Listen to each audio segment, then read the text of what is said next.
ಸರ್ವದಾ ಸರ್ವಭಾವಾನ ಸಾಮಾನ್ಯ ವೃದ್ಧಿಕಾರಕ. ಕೇವಲ ಒಬ್ಬ ಮನುಷ್ಯ ಅಂತ ಅಂದ್ರೆ ಮನಸ್ಸು ಅಂತ ಹೇಳ್ತೀವಿ, ದೇಹ ಅಂತ ಹೇಳ್ತೀವಿ ಅಷ್ಟೇ ಅಲ್ಲ, ಶರೀರ, ಇಂದ್ರಿಯ, ಸತ್ವ ಹಾಗೂ ಆತ್ಮ ಅಂತ ಹೇಳ್ತೀವಿ. ಯಾರೋ ಹೇಳಿದ್ದನ್ನ ಕೇಳ್ತೀವಿ, ನೀನು ಅದನ್ನ ಮಾಡಬೇಡ, ಇದನ್ನ ಮಾಡಬೇಡ, ಎಲ್ಲದಕ್ಕಿಂತ ಇದು ಇಂಪಾರ್ಟೆಂಟು, ನೀನು ಅದೊಂದನ್ನೇ ಫೋಕಸ್ ಮಾಡು, ಅವರು ಸರಿ ಇಲ್ಲ, ಇವರು ಸರಿ ಇಲ್ಲ. ದೇವ್ರು ಕಳ್ಸಿರುವಂತಹ ದೇಹಕ್ಕೆ ಉಲ್ಟಾ ನೀವು ಮಾಡ್ತಾ ಹೋದಾಗ ಡೆಫಿನೆಟ್ಲಿ ಅಲ್ಲಿ ವ್ಯಾಧಿನೇ ಆಗುತ್ತಲ್ವಾ. ಎಷ್ಟು ಸಿಂಪಲ್ ಅಲ್ವಾ. ನೀವು ಬಿಸ್ನೆಸ್ ಮಾಡ್ತೀರಾ, ಅದು ನಿಮ್ಮ ಸ್ಟ್ರೆಂತ್ ಪಟ್ಟಿನಲ್ಲಿ ಬರುತ್ತೆ ಅಂತಂದ್ರೆ ಡೆಫಿನೆಟ್ಲಿ ಸಾಲ ಮಾಡಿ. ಸೊ ನಮ್ಮೆಲ್ಲರ ಜೀವನದಿಂದ ನಾನು ಕೂಡ ಎಷ್ಟೊಂದು ಕಲಿಬೇಕು ಅಂತ ಕಾಯ್ತಾ ಇದ್ದೀನಿ.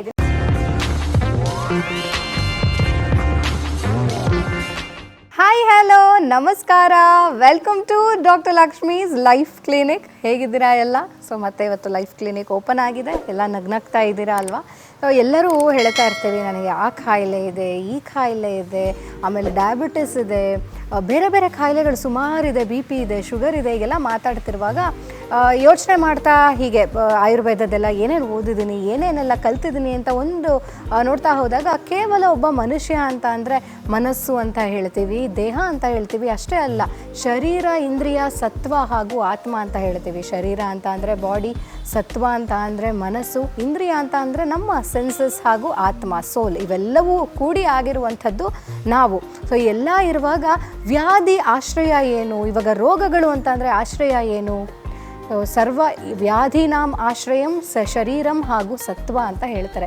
ನಮ್ಮ ದೇಹ ಹಾಗೂ ನಮ್ಮ ಮನಸ್ಸು ಎರಡೂ ಕೂಡ ವ್ಯಾಧಿಗಳ ಒಂದು ಆಶ್ರಯ ಅಂತ ಹೇಳಿ. ನಾವು ಬರೀ ಬಾಡಿ ಡಿಸೀಸಸ್ ಬಗ್ಗೆನೇ ಯೋಚನೆ ಮಾಡ್ತಾ ಇರ್ತೀವಲ್ವ, ನಮಗೆ ಆ ಕಾಯಿಲೆ ಇದೆ, ಒಂದು ಸ್ಕಿನ್ ಡಿಸೀಸ್ ಇದೆ, ಆದರೆ ಮನಸ್ಸು ಎಷ್ಟು ಇದರಲ್ಲಿ ಅನಾರೋಗ್ಯದಲ್ಲಿ ಪ್ರಮುಖ ಪಾತ್ರ ವಹಿಸುತ್ತೆ ಅಂತ ತುಂಬ ಜನಕ್ಕೆ ಗೊತ್ತಿಲ್ಲ. ಆ ಮನಸ್ಸಿನ ಆರೋಗ್ಯವನ್ನು ಹೇಗೆ ಕಾಪಾಡ್ಕೊಳ್ಬೇಕು ಅಂತಲೂ ಗೊತ್ತಿಲ್ಲ.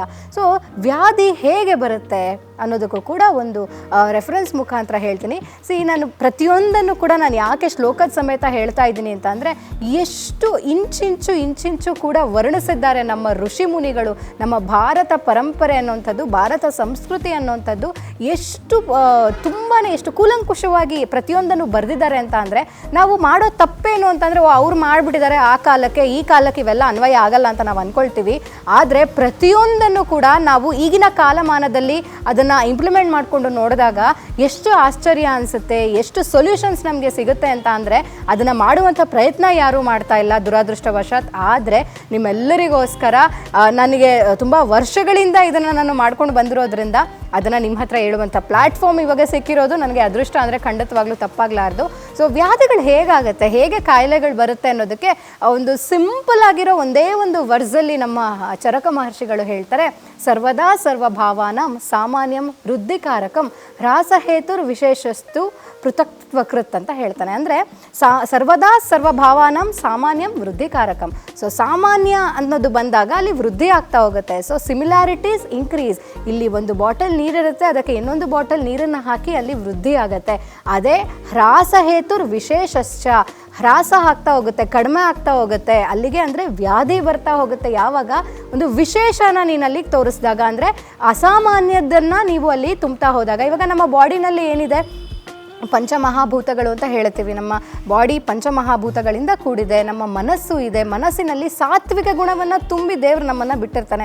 ಅದಕ್ಕೆ ಆಪೋಸಿಟ್ ಆಗಿರುವಂಥ ಗುಣನ ನೀನು ರಾಜಸಿಕ ಗುಣ, ತಾಮಸಿಕ ಗುಣವನ್ನು ಜಾಸ್ತಿ ನೀನು ಮನಸ್ಸಿಗೆ ತುಂಬಿಸ್ಕೊಳ್ತಾ ಹೋದಾಗ ಆಬ್ವಿಯಸ್ಲಿ ಮನಸ್ಸಿನ ವ್ಯಾಧಿಗಳು ಬರುತ್ತೆ. ಇವಾಗ ನಮ್ಮ ಬಾಡಿನಲ್ಲಿ ಸಪ್ಲಿಮೆಂಟ್ಸ್ ಅಂತ ನಾವು ಕೊಡ್ತೀವಪ್ಪ. ಸೊ ಹೇಗೆ ಅದನ್ನು ಕಂಪೇರ್ ಮಾಡೋದು ಅಂತ ಹೇಳ್ತಾ ಇದ್ದೀನಿ ನಾನು.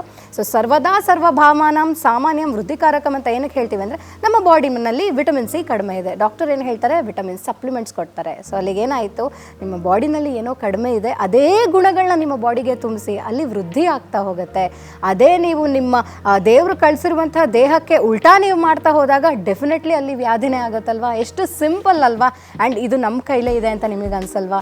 ಸುಮ್ಮನೆ ಯಾವುದು ಕಾಯಿಲೆಗಳು ಬರಲ್ಲ. ನಿಮ್ಮ ದೇಹಕ್ಕಾಗಿರ್ಬೋದು, ಮನಸ್ಸಿಗಾಗಿರ್ಬೋದು, ನಿಮ್ಮ ದೇಹ ಹಾಗೂ ಮನಸ್ಸಿಗೆ ಏನೇನು ಬೇಕು ಅಂತ ನಿಮಗೆ ಅರ್ಥ ಆಗ್ದಲೇ ಇದ್ದಾಗ ಅದಕ್ಕೆ ವಿರುದ್ಧ ಒಂದು ಕೆಲಸಗಳನ್ನ ನೀವು ಮಾಡ್ತಾ ಹೋದಾಗ ಹೋದಾಗ ಡೆಫಿನೆಟ್ಲಿ ರೋಗಗಳು ಅನ್ನೋಂಥ ಬರೋದು. ಸುಮ್ಮನೆ ಯಾರಿಗೋ ನನಗೆ ಅವರಿಗೆ ಕಾಯಿಲೆ ಇತ್ತು, ನನಗೂ ಈ ಕಾಯಿಲೆ ಬಂದು ಕೆಲವೊಂದಿದೆ ಜೆನೆಟಿಕ್ ಡಿಸಾರ್ಡರ್ಸ್ ಅಂತ, ಡೆಫಿನೆಟ್ಲಿ ಅದು ಜೆನೆಟಿಕಲಿ ಬಂದಿರುವಂಥದ್ದು ಡಿಸೀಸಸ್ ಇದೆ. ಆದರೆ ಅದು ರೇಷಿಯೋ ಅಂತ ತಗೊಂಡಾಗ ತುಂಬಾ ಕಡಿಮೆ, ಅದು ಅಕ್ಸೆಪ್ಟೆಡ್. ಆದರೆ ನನಗೆ ಏನೋ ಮಾಡಿದೆ ಸುಮ್ಮನೆ ನನಗೆ ಕಾಯಿಲೆ ಬಂದ್ಬಿಡ್ತು ಅನ್ನೋದು ಅಕ್ಸೆಪ್ಟ್ ಮಾಡೋಕ್ಕಾಗ್ದಲೇ ಇರುವಂಥ ವಿಚಾರ, ಯಾವುದೇ ಲಾಜಿಕ್ ಇಲ್ದಲೇ ಇರುವಂಥ ವಿಚಾರ. ನಿಮ್ಮ ಆರೋಗ್ಯ, ದೇಹದ ಆರೋಗ್ಯ ಆಗಿರ್ಬೋದು, ಮನಸ್ಸಿನ ಆರೋಗ್ಯ ಆಗಿರ್ಬೋದು, ನಿಮ್ಮ ಕೈಲೇ ಇದೆ. ಅದನ್ನು ನೀವು ಹೇಗೆ ಕಾಪಾಡ್ಕೊಳ್ಬೇಕು ಅಂತ ಅಂದರೆ, ನಿಮ್ಮ ಮನಸ್ಸಿಗೆ ಬೇಕಾದಂಥ ಗುಣ ಯಾವುದು, ವ್ಯಾಧಿ ಬರುವಂಥ ಒಂದು ಕಾರಣಗಳೇನೇನು ಅಂತ ನೀವು ತಿಳ್ಕೊಂಡಾಗ, ನಿಮ್ಮ ದೇಹಕ್ಕೆ ಬೇಕಾಗಿರುವಂಥ ಒಂದು ಅಂಶಗಳೇನು, ಕಾಯಿಲೆ ಬರಬಾರ್ದು ಅಂತ ಅಂದರೆ, ಇನ್ನು ಕಾಯಿಲೆ ಬರಬೇಕು ಅಂದರೆ, ಕಾಯಿಲೆ ಬರುತ್ತೆ ಅಂದರೆ ಏನೆಲ್ಲ ಮಾಡಬೇಕು, ಏನೆಲ್ಲ ಮಾಡಿದಾಗ ನನಗೆ ಕಾಯಿಲೆ ಬರುತ್ತೆ ಅನ್ನೋದನ್ನು ನೀವು ಅರ್ಥ ಮಾಡ್ಕೊಂಡಾಗ. ಫಾರ್ ಎಕ್ಸಾಂಪಲ್, ನಮ್ಮ ಮನಸ್ಸಿನ ವ್ಯಾಧಿಗಳು ಅಂತ ಅಂದರೆ, ಮಕ್ಕಳೆಲ್ಲರೂ ದೇವ್ರ ಥರ ಅಂತ ಹೇಳ್ತೀವಲ್ವ, ಸುಮ್ಮನೆ ಹೇಳಲ್ಲ ಯಾರೂ. ನಾವು ಹುಟ್ಟಿದಾಗ ನಮಗೆ ಸಾತ್ವಿಕ ಗುಣ ಅನ್ನುವಂಥದ್ದು, ಮಕ್ಕಳಲ್ಲಿರುವಂಥ ಗುಣನ ದೇವ್ರು ನಮಗೆ ಕೊಟ್ಟಿರ್ತಾನೆ. ಆದರೆ ಬೆಳೀತಾ ಬೆಳೀತಾ ಏನಾಗ್ತೀವಿ, ಯಾರೋ ಹೇಳಿದ್ದನ್ನು ಕೇಳ್ತೀವಿ, ನೀನು ಅದನ್ನು ಮಾಡಬೇಡ, ಇದನ್ನು ಮಾಡಬೇಡ, ಎಲ್ಲದಕ್ಕಿಂತ ಇದು ಇಂಪಾರ್ಟೆಂಟು, ನೀನು ಅದೊಂದನ್ನೇ ಫೋಕಸ್ ಮಾಡು, ಅವರು ಸರಿ ಇಲ್ಲ, ಇವರು ಸರಿ ಇಲ್ಲ, ಇದನ್ನೆಲ್ಲ ನಾವು ಮನಸ್ಸಿನಲ್ಲಿ ತುಂಬಿಕೊಂಡಾಗ ಅಲ್ಲಿ ರಾಜಸಿಕ ಗುಣ, ಕೋಪ, ತಾಪ, ದ್ವೇಷ ಅನ್ನೋದು ಬೆಳೀತಾ ಹೋಗುತ್ತೆ. ಇನ್ನು ತಾಮಸಿಕ ಗುಣ ಅಂತ ಅಂದರೆ ಏನು, ಅಯ್ಯೋ ಇವತ್ತು ವೀಕೆಂಡು ಆರಾಮಾಗಿ ಮಲ್ಕೊಳ್ಳೋಣ, ಅವ್ರು ಸರಿ ಇಲ್ಲ, ಅವ್ರಿಗೆ ಕೆಟ್ಟದ್ದು ಮಾಡೋಣ, ಅವ್ರು ಯಾವತ್ತೂ ಉದ್ಧಾರ ಆಗಲ್ಲ, ಇದೆಲ್ಲ ತಾಮಸಿಕ ಗುಣಗಳು. ಸೊ ಎರಡೂ ಗುಣಗಳು ನಿಮ್ಮಲ್ಲಿ ಬೇರೆಯವ್ರ ಮಾತನ್ನು ಕೇಳಿನೋ ಅಥವಾ ನೀವೇ ಏನೋ ಕೆಟ್ಟದ್ದನ್ನು ನೋಡಿ ಕಲ್ತ್ಕೊಂಡ್ರಿ ಅಂತ ಅಂದರೆ ಅಲ್ಲಿ ಮಾನಸಿಕ ವ್ಯಾಧಿ ಉಂಟಾಗತ್ತೆ. ದೈಹಿಕವಾಗಿ ಒಂದು ವ್ಯಾಧಿ ಬಂದಾಗ ಗಿಡಮೂಲಿಕೆಗಳಿಂದ, ಮನೆ ಮದ್ದಿನಿಂದ, ಆಯುರ್ವೇದದಿಂದ ಅಥವಾ ಆಲೋಪತಿಯಿಂದ, ಬೇರೆ ಸಿಸ್ಟಮ್ ಆಫ್ ಮೆಡಿಸಿನಿಂದ ವಾಸಿ ಮಾಡ್ಬೋದು. ಆದರೆ ಮನಸ್ಸಿನ ವ್ಯಾಧಿ ಒಂದು ಸಲ ನಿಮಗೆ ಬಂದುಬಿಟ್ರೆ ಅದನ್ನು ಹೀಲ್ ಮಾಡುವಂಥದ್ದು ತುಂಬಾ ಕಷ್ಟ. ಸೊ ಹಾಗಾಗಿ ನಿಮ್ಮ ದೇಹದಷ್ಟೇ ಇಂಪಾರ್ಟೆನ್ಸ್ ನಿಮ್ಮ ಮನಸ್ಸಿಗೂ ಕೊಡಿ, ತುಂಬಾ ಮುಖ್ಯ. ಅದು ವ್ಯಾಧಿಯ ಮೂಲ ಆಶ್ರಯ. ಸೊ ಹಾಗಾಗಿ ದಯವಿಟ್ಟು ಮನಸ್ಸನ್ನು ಸ್ವಚ್ಛವಾಗಿಟ್ಕೊಳ್ಳಿ. ಆ್ಯಂಡ್ ನನ್ನ ಪಾಲಿಸಿ ಹೇಳ್ತಾ ಇರ್ತೀನಲ್ಲ, ಪ್ರತಿ ವಿಡಿಯೋದಲ್ಲೂ ಇರುತ್ತಪ್ಪ, ನೀವು ಬೇಜಾರು ಮಾಡ್ಕೋಬೇಡಿ. ನನ್ನ ವಿಡಿಯೋ ನೋಡಿ ಒಂದು ಸ್ಮೈಲ್ ಮಾಡಿದ್ರೆ ಅಷ್ಟೇ ಸಾಕು, ಅಲ್ಲಿಗೆ ನಾನೊಂದು ವಿಡಿಯೋ ಮಾಡಿದ್ದಕ್ಕೂ ಸಾರ್ಥಕ ಅಂತ ಅನಿಸುತ್ತೆ. ನಗ್ತಾ ಇರಬೇಕು. ನಗು ಅನ್ನೋವಂಥದ್ದು ಸಕಲ ಮಾನಸಿಕ ವ್ಯಾಧಿಗಳಿಗೂ ಒಂದು ಚಿಕ್ಕ ಒಂದು ಎನರ್ಜಿ ಪಿಲ್ ಥರ, ಎನರ್ಜಿ ಡ್ರಿಂಕ್ ಥರ. ಸೊ ಯಾರೋ ಒಂದು ನಿಮ್ಮ ಮನಸ್ಸಲ್ಲಿ ದ್ವೇಷ ತುಂಬಿದ್ರು ಅಥವಾ ಏನೋ ಒಂದು ಕೆಟ್ಟದ್ದೇನೋ ಹೇಳಿದ್ರು, ಅದು ನಿಮಗೇನೋ ಇಂಪ್ಯಾಕ್ಟ್ ಆಗ್ತಾ ಇದೆ ಅಂತ ಅನಿಸಿದ್ರೆ ಚಿಕ್ಕದಾದ ಒಂದು ನಗು ನಿಮ್ಮ ಮುಖದಲ್ಲಿ ಬರಲಿ, ಒಂದು ಪ್ರಶಾಂತತೆ ನಿಮ್ಮ ಮನಸ್ಸಿಗೆ ಬರಲಿ. ಯೋಗ ಅಭ್ಯಾಸ ಮಾಡ್ಕೊಳ್ಳಿ, ಧ್ಯಾನ ಅಭ್ಯಾಸ ಮಾಡ್ಕೊಳ್ಳಿ, ಎಲ್ಲವೂ ಕೂಡ ನಿಮ್ಮ ಮನಸ್ಸನ್ನು ಸಾತ್ವಿಕ ಭಾವನದ ಹತ್ರ ಕರ್ಕೊಂಡು ಹೋಗುವಂಥದ್ದು. ಸೊ ಇದನ್ನೆಲ್ಲ ಅಭ್ಯಾಸ ಮಾಡಿಕೊಂಡು ಮನಸ್ಸನ್ನು ಆದಷ್ಟು ಶುದ್ಧವಾಗಿ ಇಟ್ಕೊಳ್ಳಿ ಅಂತ ಹೇಳ್ತಾ, ಹೇಗೆ ವ್ಯಾಧಿಗಳು ಬರುತ್ತೆ ಅಂತ ತಿಳ್ಕೊಂಡ್ವಿ. ಏನು ಹೇಳಿ, ಸರ್ವಭಾವಾನಾಂ ಸಾಮಾನ್ಯಂ ವೃದ್ಧಿಕಾರಕಂ. ಏನು ಬೇಕು ದೇಹಕ್ಕೆ ಮನಸ್ಸಿಗೆ ಅದನ್ನು ಮಾತ್ರ ಕೊಡಿ, ಉಲ್ಟಾ ಮಾಡೋಕ್ಕೆ ಹೋಗಬೇಡಿ. ಡೆಫಿನೆಟ್ಲಿ ಯಾವ ರೋಗಗಳು ಕೂಡ ನಿಮ್ಮ ಹತ್ರನೂ ಸುಳಿಯಲ್ಲ. ಇನ್ನು ಬಿಸ್ನೆಸ್ ಬಗ್ಗೆ ತುಂಬ ಜನ ಕೇಳ್ತಾ ಇದ್ದಾರೆ. ಪ್ರತಿ ಎಪಿಸೋಡಲ್ಲಿ ಸಿಂಪಲ್ ಆಗಿರೋ ಬಿಸ್ನೆಸ್ ಟಿಪ್ ಕೊಡಿ ಮೇಡಮ್, ನಾನು ಇವಾಗಿನ ಬಿಸ್ನೆಸ್ ಸ್ಟಾರ್ಟ್ ಮಾಡ್ತಾ ಇದ್ದೀನಿ. ಲಾಸ್ಟ್ ಎಪಿಸೋಡ್ನಲ್ಲಿ ನಾನು ಹೇಳಿದ್ದೆ, ಯಾವ ಬಿಸ್ನೆಸ್ ಮಾಡ್ತಾ ಇದ್ದೀರಾ ಅದಕ್ಕೂ ಮುಂಚೆ ನಿಮಗೆ ಸೂಟ್ ಆಗುತ್ತಾ ಇಲ್ವಾ, ನಿಮ್ಮ ಸ್ಟ್ರೆಂತ್ ಹಾಗೂ ವೀಕ್ನೆಸ್ಸನ್ನು ಲಿಸ್ಟ್ ಮಾಡಿಕೊಂಡು, ನಿಮ್ಮ ಸ್ಟ್ರೆಂತ್ ಲಿಸ್ಟಲ್ಲಿ ಬಂದರೆ ಮಾತ್ರ, ಆ ಒಂದು ಕ್ವಾಲಿಟೀಸ್ ನಿಮ್ಮಲ್ಲಿ ಇದ್ದರೆ ಮಾತ್ರ ಅದನ್ನು ಆಯ್ಕೆ ಮಾಡ್ಕೊಳ್ಳಿ. ತುಂಬ ಜನ ಬಿಸ್ನೆಸ್ ಮಾಡೋದಕ್ಕೆ ಇನ್ವೆಸ್ಟ್ಮೆಂಟಿಗೆ ದುಡ್ಡು ಬೇಕು ಅಂತ ಕೇಳ್ತಾರೆ. ದುಡ್ಡಿಲ್ಲ ಮೇಡಮ್, ಸಾಲ ಮಾಡ್ಬೋದಾ ಬಿಸ್ನೆಸ್ಗೆ ಇವಾಗ ಇನ್ವೆಸ್ಟ್ ಮಾಡಬೇಕು ಅಂತಂದರೆ? ಎಷ್ಟೋ ಜನ ಹೇಳ್ತಾರೆ ಸಾಲ ಮಾತ್ರ ಮಾಡಬೇಡಿ, ಸಾಲ ಅನ್ನೋದು ಒಂದು ಶೂಲದ ರೀತಿ ಕೊಂದುಬಿಡುತ್ತೆ ಅಂತ. ಬಟ್ ನಾನು ಹೇಳ್ತೀನಿ, ನೀವು ಬಿಸ್ನೆಸ್ ಮಾಡ್ತೀರಾ, ಅದು ನಿಮ್ಮ ಸ್ಟ್ರೆಂತ್ ಪಟ್ಟಿನಲ್ಲಿ ಬರುತ್ತೆ ಅಂತಂದರೆ ಡೆಫಿನೆಟ್ಲಿ ಸಾಲ ಮಾಡಿ.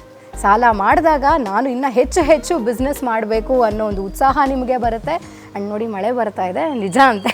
ಸೊ ಸಾಲ ಮಾಡಿ ಆ ದುಡ್ಡನ್ನು ಬಿಸ್ನೆಸ್ಗೆ ಹಾಕಿ ಅದನ್ನು ಡಬಲ್ ಮಾಡುವಂಥ ಒಂದು ಪ್ರಯತ್ನದಲ್ಲಿ ನೀವಿರಿ. ಡೆಫಿನೆಟ್ಲಿ ಯಾವತ್ತೂ ಆ ಸಾಲ ನಿಮಗೆ ಶೂಲವಾಗಲ್ಲ.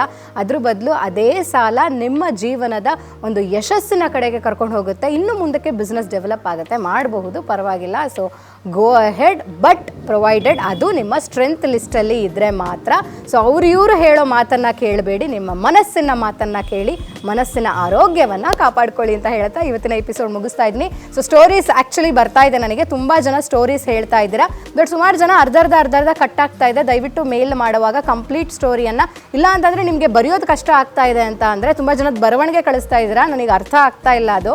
ಸೊ ಹಾಗಾಗಿ ವಿಡಿಯೋಸ್ ಮಾಡಿ ನನಗೆ ಮೇಲ್ ಮಾಡಿಬಿಡಿ. ಸೊ ನಾನು ಆ ವಿಡಿಯೋಸ್ನ ಒಂದ್ಸಲಿ ಕರೆಕ್ಟಾಗಿ ಕೂತ್ಕೊಂಡು ಕೇಳಿ ಅದನ್ನು ಕಥೆಯ ರೂಪದಲ್ಲಿ ಹೇಳ್ತೀನಿ. So inspirational stories always welcome. So ನಮ್ಮೆಲ್ಲರ ಜೀವನದಿಂದ ನಾನು ಕೂಡ ಎಷ್ಟೊಂದು ಕಲಿಬೇಕು ಅಂತ ಕಾಯ್ತಾ ಇದ್ದೀನಿ. ಜೊತೆಗೆ ಕಮೆಂಟ್ ಬಾಕ್ಸಲ್ಲಿ ನಿಮಗೆ ಏನು ವಿಡಿಯೋಸ್ ಬೇಕು ಅನ್ನೋದನ್ನು ಕಮೆಂಟ್ ಕೂಡ ಮಾಡಿ. ಏನಾದರೂ ಪ್ರಶ್ನೆಗಳಿದ್ದರೆ ಪ್ರಶ್ನೆಗಳನ್ನ ಹಾಕ್ಬೋದು, ಅದಕ್ಕೆ ಉತ್ತರ ವಿತ್ ರಿಸರ್ಚ್ ವಿತ್ ಪ್ರೂಫ್ ನಾನು ನಿಮಗೆ ಮುಂದಿನ ಎಪಿಸೋಡ್ಸಲ್ಲಿ ಹೇಳುವಂಥ ಪ್ರಯತ್ನವನ್ನು ಮಾಡೋಣ. ಸೊ ಸದ್ಯಕ್ಕೆ ಈ ವಿಡಿಯೋ ಮುಗಿಸ್ತಾ ಇದ್ದೀನಿ. ಮುಂದಿನ ಸಂಚಿಕೆಯಲ್ಲಿ ಮೀಟ್ ಮಾಡೋಣ. So keep watching, keep subscribing. ಜೊತೆಗೆ ಶೇರ್ ಮಾಡಿ ಲಿಂಕನ್ನು ನಿಮ್ಮ ಫ್ಯಾಮಿಲಿ ಹಾಗೂ ಫ್ರೆಂಡ್ಸ್ಗೆ ಎಲ್ಲರಿಗೂ ಸಬ್ಸ್ಕ್ರೈಬ್ ಮಾಡೋದಕ್ಕೆ ಹೇಳಿ. ಸೊ ಎಲ್ಲರೂ ಕೂಡ ಇದನ್ನು ಕಲಿಬೇಕು ಅಂತ ಅಂದರೆ ಅದನ್ನು ಹೇಳ್ಕೊಡುವಂಥ ಪ್ರಯತ್ನ ಕೂಡ ನಾನು ಮಾಡ್ತೀನಿ. ಮುಂದಿನ ಒಂದು ಇದರಲ್ಲಿ ಆಧ್ಯಾತ್ಮದ ಬಗ್ಗೆ ಕೂಡ ಮಾತಾಡೋಣ. ಭಗವದ್ಗೀತೆ ಬಗ್ಗೆ ಆಗಿರ್ಬೋದು, ಅದನ್ನು ಹೇಗೆ ಆರೋಗ್ಯದಲ್ಲಿ ನಾವು ಇಂಪ್ಲಿಮೆಂಟ್ ಮಾಡ್ಕೊಳ್ಬೋದು, ಎಲ್ಲದರ ಇದು ಒಂದು ವಿಷಯಕ್ಕೆ ಸೀಮಿತವಾದಂಥ ಒಂದು ಚಾನಲ್ ಆಗಿರೋದಿಲ್ಲ. ಪ್ರತಿಯೊಂದು ಇರುತ್ತೆ ಇದು, ಯಾಕಂದರೆ ಇದು ಲೈಫ್ ಕ್ಲಿನಿಕ್ ಅಲ್ವಾ. ಸೊ ಜೀವನದ ಒಂದು ಕ್ಲಿನಿಕ್ ಇದು. ಸೊ ಪ್ರತಿಯೊಂದು ಇರುತ್ತೆ ಜೀವನಕ್ಕೆ ಬೇಕಾಗಿರೋದು. ಸೊ ನಿಮ್ಮ ಒಂದು opinions R most welcome. So ನಿಮ್ಮ ಒಪಿನಿಯನ್ಸ್ನ ಶೇರ್ ಮಾಡಿ. ಮುಂದಿನ ಸಂಚಿಕೆಯಲ್ಲಿ ಮೀಟ್ ಮಾಡೋಣ. ಅಲ್ಲಿವರೆಗೂ ದಯವಿಟ್ಟು ಪ್ಲೀಸ್ ನಗ್ತಾ ಇರಿ, ನಗಿಸ್ತಾ ಇರಿ ಎಲ್ಲರನ್ನೂ. ಎಲ್ಲ ಕಡೆ ನಿಮ್ಮ ನಗುವನ್ನು ಸ್ಪ್ರೆಡ್ ಮಾಡ್ತಾ ಇರಿ. ಓಕೆ, ಬಾಯ್.